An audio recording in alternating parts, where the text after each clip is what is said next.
गड़ा electronics game एक बहुत ही एक्साइटिंग बिजनेस गेम है। अब भी डाउनलोड कीजिए, प्ले स्टोर और ऐप स्टोर दोनों पे उपलब्ध है।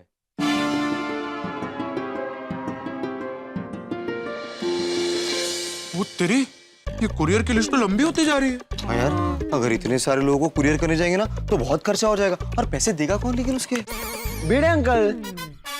पापा क्यों देंगे? सोनू, भिड़े अंकल सोसाइटी फंड में से देंगे।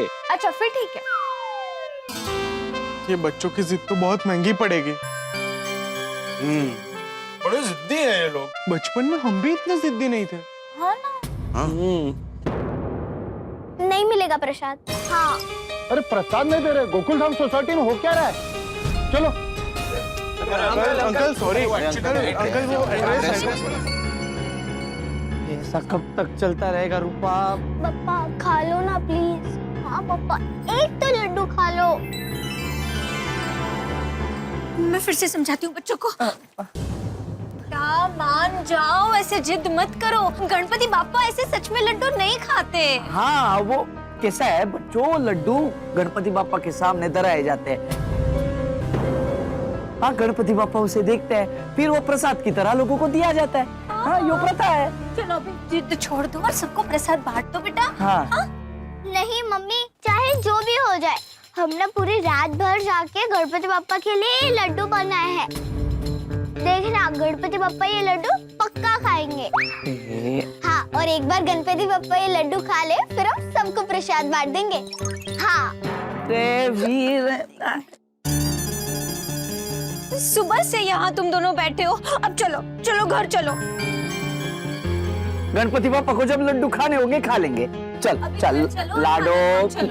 नहीं मम्मी, पहले गणपति बापा खाएंगे, फिर हम लोग खाएंगे। हाँ।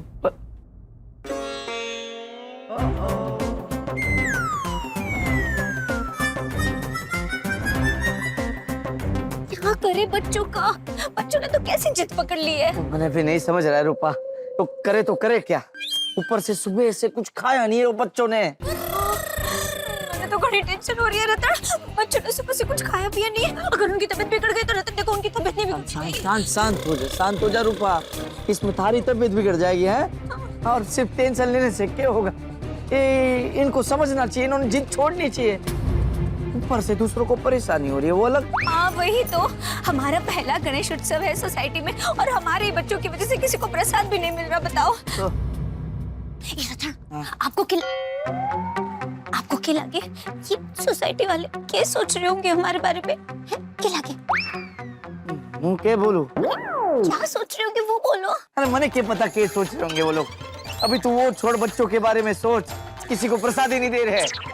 क्यों भाई, क्यों नहीं मिलेगा प्रसाद? अरे प्रसाद क्यों नहीं मिलेगा? भाई साहब, बच्चे यो मान के बैठे हैं कि गणपति बप्पा जब तक लड्डू नहीं खाएंगे तब तक वो किसी को प्रसाद नहीं देंगे। ऐसे थोड़ी ना होता है। अरे अच्छा, मुझे पता है यहाँ पर क्या खेल चल रहा है। क्या खेल चल रहा है? बच्चों को आगे करके डोनेशन मांग रहे हैं ये लोग। अरे अंकल, अभी 1000 रुपए देंगे ना तो फटाफट प्रसाद देंगे ये लोग। मुझे भी यही लग रहा है। ये क्या बोल रहे हो भाई साहब? जो सच है वही बोल रहे हैं। गलत बोल रहे हो भाई साहब, मेरे बच्चे ऐसे नहीं हैं। हाँ। ये सोसाइटी का सेक्रेटरी कौन है? बुलाओ उसे। ये क्या ये? अरे अंकल, डोनेशन वाली कोई बात नहीं है। बच्चों ने सच में जिद पकड़ी है। हाँ। अंकल आप अभी एड्रेस लिखवा दीजिए, प्रसाद हम आपको आपके घर पे बाद में भिजवा देंगे। अच्छा, तो तुम लोग भी मिले हुए हो? अरे ओए अंकल, कुछ भी मत बोलो। मुझे बच्चों से बात नहीं करनी। इस सोसाइटी के सेक्रेटरी को बुलाइए आप। इतनी सी बात पे सेक्रेटरी को बुलाने की जरूरत है भाई साहब? अरे भाई बिल्कुल है। अरे इतनी दूर से आए हैं दर्शन करने के लिए, बिना प्रसाद लिए नहीं जाएंगे। अरे आप खड़े खड़े मुंह क्या देख रहे? बुलाइए सेक्रेटरी को। आप थोड़ा शांति रखिए। सुनिए, जब तक सेक्रेटरी से बात नहीं होगी यहाँ कोई दर्शन नहीं करेगा। आप कैसी बात मत कीजिए। बच्चों शांत हो जाओ। हाँ, मैं बुलाता हूँ सेक्रेटरी भाई साहब को।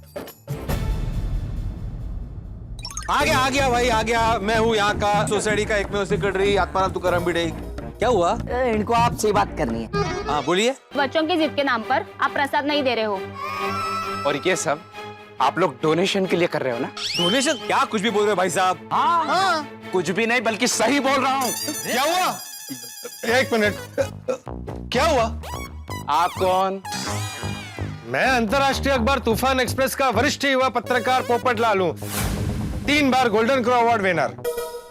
अच्छा हुआ आप आ गए। आप बिल्कुल सच सच लिखिए इन लोगों के बारे में अपने अखबार में। क्या लिखूं? यही कि ये लोग डोनेशन के चक्कर में बच्चों से नाटक करवा रहे हैं। कह रहे हैं कि बच्चों ने जिद पकड़ी हुई है कि जब तक गणपति बप्पा लड्डू नहीं खाएंगे किसी को प्रसाद नहीं मिलेगा। हाँ तो ये लोग सही बोल रहे हैं, बच्चे वाकई में जिद कर रहे हैं। डोनेशन के लिए ऐसा नहीं हो रहा है।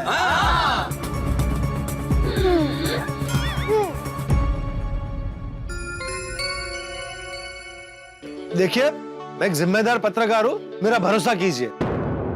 हाँ अंकल, आप अपना एड्रेस लिखवा दीजिए, हम आपको आपका प्रसाद घर पे भिजवा देंगे। अंकल प्लीज आइए ना। जरा अंकल। जरा।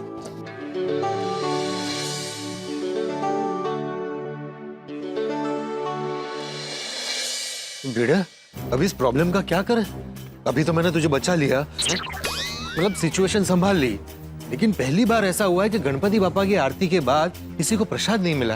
पोपटला, तुम तो जानते हो ना, बच्चों की जिद के सामने किसकी चलती है? अरे किसी की छोड़ भाई, तेरी तो चलनी चाहिए ना, तू शिक्षक है। अरे भाई, नए बच्चों का परिवार है, नए परिवार के बच्चे हैं। टप्पू सेना होती ना तो कान पकड़ के समझा भी देता, इनको कैसे समझाऊं? चल शिक्षक छोड़, सोसाइटी के एक सेक्रेटरी होने के नाते ये देखना तेरी जिम्मेदारी है कि दर्शन के बाद सबको प्रसाद मिला या नहीं। सुना ना तूने, लोग कैसी कैसी बातें कर रहे थे हमारी सोसाइटी के बारे में। ये हमारे टाबरों की वजह से बिना मतलब का भिड़े भाई को सुनना पड़ा। पता नहीं क्या सोच रहे होंगे हमारे बारे में। तुम ज्यादा मत सोच, हम एक काम करते हैं, जाकर उनको सॉरी बोल देते हैं। चल चल चल। हाँ। क्या हुआ, बच्चे मान गए? नहीं नहीं भिड़े भाई साहब, हमारे बच्चों की वजह से आपको बहुत कुछ सुनना पड़ रहा है, इसलिए सॉरी। हाँ, बच्चों की जिद की वजह से सोसाइटी का नाम बिगड़ रहा है, उसके लिए सॉरी। हाँ, और ऐसा नहीं है कि हम उन्हें समझा नहीं रहे, सुबह से समझा रहे पर मान ही नहीं रहे वो लोग। सुबह से 1 इंच भी नहीं हिले हैं वो लोग, वही बैठ के इंतजार कर रहे हैं कि कब गणपति पापा लड्डू खाएंगे। एक तो रात भर बैठकर लड्डू बनाए, ऊपर से सुबह से कुछ खाया भी नहीं उन्होंने। क्या बच्चों ने कुछ भी नहीं खाया सुबह से? नहीं ना, और समझ भी नहीं आ रहा कि बच्चों को समझाए कैसे और इस समस्या का हल कैसे निकाले। आपके पास कोई हल हो तो बताना प्लीज। Fire brigade. बच्चों के लिए फायर ब्रिगेड की क्या जरूरत है मेरे भाई साहब? अरे नहीं रतन भाई साहब, वो आग बुझाने वाला फायर ब्रिगेड नहीं। और कौन सा फायर ब्रिगेड होता है? मेहता साहब बताता हूँ, आइए। चलिए समझ में आ जाएगा आपको। आइए आइए। देखना पप्पा जरूर लड्डू खाएंगे। हाँ। अंजलि, ये जूस का कलर कुछ अजीब ही लग रहा है, क्या क्या मिला है इसमें? आप पीजिए, पता चल जाएगा। मेहता साहब, आप लोग बैठिए, मैं आप लोग के लिए जूस लेकर आती हूँ। नहीं, अरे बनाने की जरूरत नहीं है, रेडी है। लेकिन हम रेडी नहीं है। मतलब अभी इच्छा नहीं हो रही है जूस पीने की, हम लोग कुछ खाने पीने नहीं आए हैं। हाँ, हम लोग मेहता साहब से रास्ता पूछने आए। हाँ तो एड्रेस बता दो, मैं रास्ता बता देता हूँ। अरे मेहता साहब, रास्ते से इनका मतलब है कि एक प्रॉब्लम का सॉल्यूशन लेने आए हैं। हाँ, क्या प्रॉब्लम हो गई? मेहता भाई साहब, बच्चे सुबह वाली जिद अभी तक पकड़ कर बैठे हैं। मंडप में ही बैठे हैं, आस लगा कर बैठे कि कब गणपति बापा लड्डू खाएंगे। हाँ, और अभी तक उन लोगों ने कुछ खाया पिया नहीं है। और क्या है मेहता साहब, उनकी जिद की वजह से जो लोग दर्शन करने आए हैं उन्हें प्रसाद नहीं मिल रहा है। और प्रसाद ना मिलने की वजह से कुछ लोग गुस्सा होके जा रहे हैं, बहस कर रहे हैं, झगड़ा कर रहे हैं। हाँ, वो तो अच्छा हुआ कि मैं वक्त पर पहुंच गया और भिड़े को बचा लिया, वरना पता नहीं क्या हो जाता। ये तो बहुत चिंता की बात है। वही तो, लेकिन बड़े भाई साहब ने बताया कि आप कोई रास्ता बताएंगे हमें, हमारी चिंता दूर कर देंगे। हाँ तो ठीक है ना, हम बच्चों को समझाते हैं कि ये गणपति पापा की मूर्ति है और मूर्ति प्रसाद नहीं खा सकती। नहीं अंजलि, बच्चों का मन बहुत भावुक होता है, उनका विश्व अलग होता है। ऐसा कहेंगे तो बच्चों की आस्था को ठेस पहुंचेगी। तो अब क्या करे मेहता भाई साहब? देखिए, बच्चे जो होते हैं वो माँ बाप की बात टाल सकते हैं, लेकिन बड़े बुजुर्ग की बात नहीं टाल सकते। और बुजुर्ग बच्चों को लाड प्यार करते हैं, उनकी हर जिद पूरी करते हैं। लेकिन मेहता भाई साहब, दादाजी और नाना जी को गांव से बुलाने में तो घना टाइम लग जाएगा। मैं हमारे चंपक चाचा जी की बात कर रहा हूँ। हाँ, बचपन में जब हमारी टप्पू सेना भी ऐसे ही जिद करती थी तो चाचा जी उन्हें समझाते थे। हाँ, टप्पू सेना सबसे ज्यादा बात उनकी ही सुनती थी। मैं अभी फोन करता हूँ उनको। प्लीज प्लीज, चाचा जी मनाएंगे ना, बच्चे मान जाएंगे।